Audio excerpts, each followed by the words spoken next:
Hello everyone! Welcome back to my channel. If you are new here, we discuss spooky history of all kinds. If that's something you're interested in, be sure to hit that subscribe button and notification bell because I am here for you every Wednesday. Last week we talked about the unsolved mystery of the Mary Celeste. If you missed it, I'll be sure to link it up here for you. I feel like I say this every week, but today's video is a really good one. So my husband got me into listening to the podcast Lore, and they have some pretty good stuff in there. But the first episode that I listened to was about a super haunted tunnel, and I thought it'd be really cool to dive into that today. So today we will be talking about the Bloody Pit.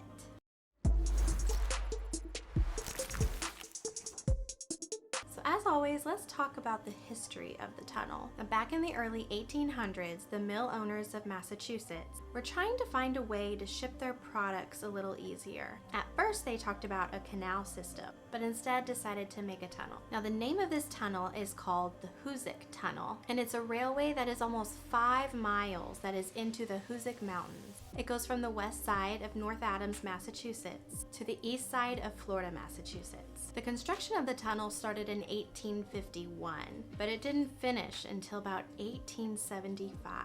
Now, it was given the name the Bloody Pit because over the 24 years it took to construct this tunnel, almost 200 men ended up dying. And the way these men died is very sad and very tragic. There was a 14-year-old boy who ended up dying in the tunnel, and his name was Orrin Wilson. And he was the son of a tunnel worker, and he was found with his head crushed by the elevator. It was said that he was playing with one of his friends at the time, and after the accident, his friend just ran off, and he was too afraid to tell anyone what had happened. And no one still knows to this day. It's really such a terrible way to die, especially for a 14-year-old. Now, at the time of the construction of the tunnel, nitroglycerin for blasting was starting to get pretty popular. So instead of using black powder, they would use nitroglycerin. Now, since it was a fairly new technique, not everyone was really aware of how dangerous this was. Nitroglycerin is a contact explosive, so any physical shock could cause it to just explode. And nitroglycerin also degrades over time, so it makes it even more unstable the older it gets. On March 20th of 1865, so there were 3 explosive experts that were going to use this nitroglycerin. And these experts' names were Ned Brinkman, Billy Nash, and Ringo Kelly. So the plan was that they would all place the charge and then run back to the bunker for safety. So as they were getting ready and placing everything, they decided it was time to head back to the bunker. However, Ned and Billy never made it back to safety. Ringo ended up setting off the charge before his other 2 co-workers could make it back. And then soon after the accident, Ringo just vanished. And people started to suspect that he set it off on purpose. But of course, there was no proof of this. He would later be found on March 30th, 1866. So that's a year and 10 days later. And the workers found his body 2 miles inside the tunnel. And he was almost in the exact spot where his co-workers died. And he apparently had been strangled. Now, the deputy sheriff at the time estimated that he was strangled between midnight and 3:30 that morning. So where was he for the year and 10 days that he was missing? What happened to him? Nobody heard from him. Nobody saw him. Just completely disappeared. And the authorities never found a suspect, but rumors started to spread that they believed that Ned and Billy ended up strangling Ringo. What do you think? Now, there were a lot of deaths, of course, but the worst ones that are really known today is very tragic. And that happened on October 17th of 1867.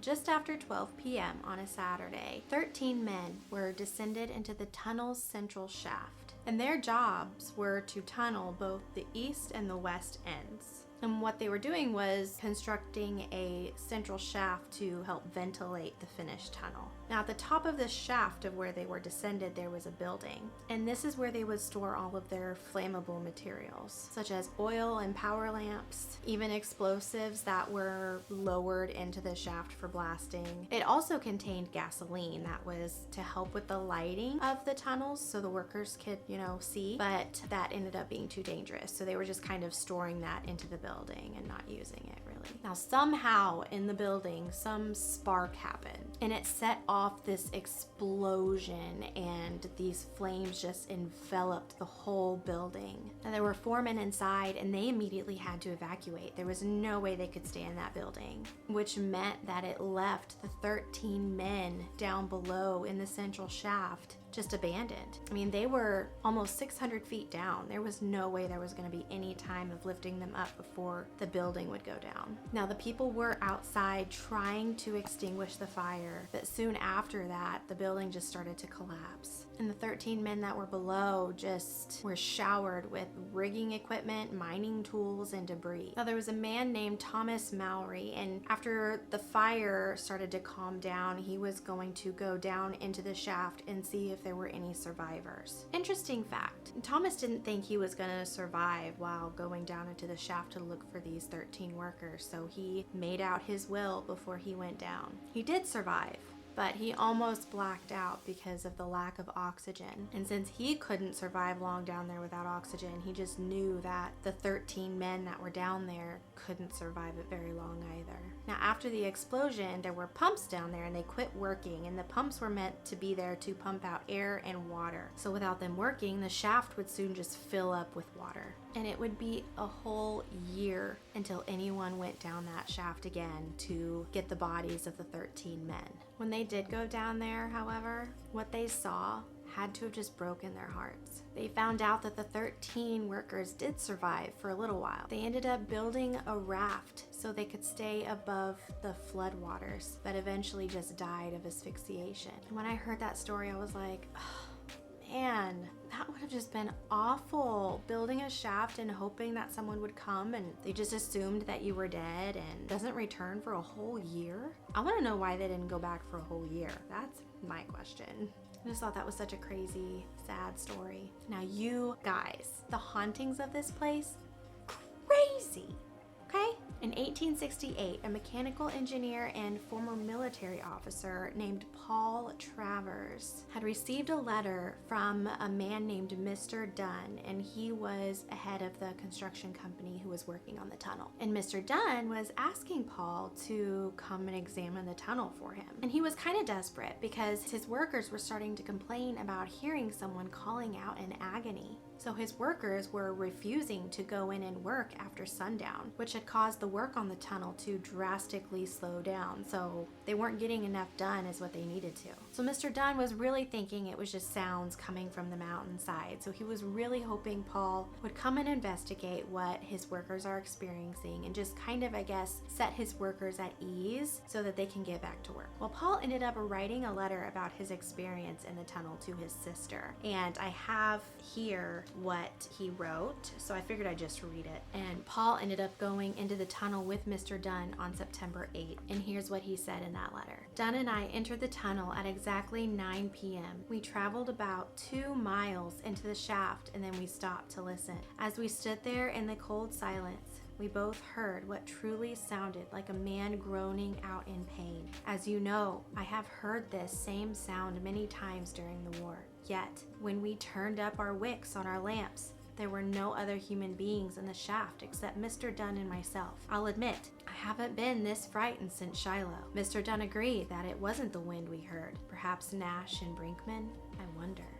What do you guys think? It's really creepy. Now, you'll kind of notice a pattern once people go in there and they get about 2 miles deep is when a lot of stuff starts happening. So I just thought that was kind of weird. Now, there was a man named Glenn Drohan, and he ended up writing his experiences about what he was hearing the villagers that live near the tunnel, what they were experiencing after the accident that had occurred that involved the 13 men. So I figured I'd read what he wrote too. During the time the miners were missing, villagers told strange tales of vague shapes and muffled wails near the water-filled pit. Workmen claimed to see the lost miners carrying picks and shovels through the shroud of mist and snow on the mountaintop. The ghostly apparitions would appear briefly, then vanish, leaving no footprints in the snow and giving no answer to the miners' calls.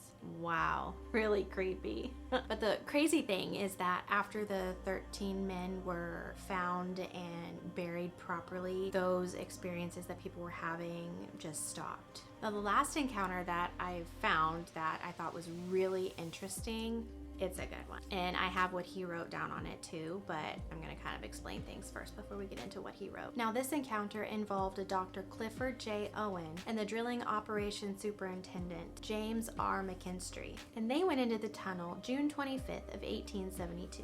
I guess they kind of went in to just see if the ghost rumors were true, just because they were curious. So they went in with their dim lamps and they explained it as being as cold and as dark as a tomb. Very creepy. Now they got about 2 miles in and they started to hear that mournful sound. So Owen thought someone was in really great pain. So here's what he wrote after he heard this sound. The next thing I saw was a dim light coming along the tunnel in a westerly direction. At first, I believed that it was probably a workman with a lantern. Yet, as the light grew closer, it took on a strange blue color and appeared to change in shape into the form of a human being without a head. Now this figure, this light form that he saw got so close they could have practically touched it, but it didn't move. It just stood there as if it was watching them. And soon after that, it hovered toward the east end of the tunnel and just vanished. He would then write, I was above all a realist and was not prone to repeating gossip and wild tales that defy a reasonable explanation. And I was unable to deny what James McKinstry and I witnessed with our own eyes. Honestly, I don't know what I would have done if I experienced that. Probably would have peed my pants.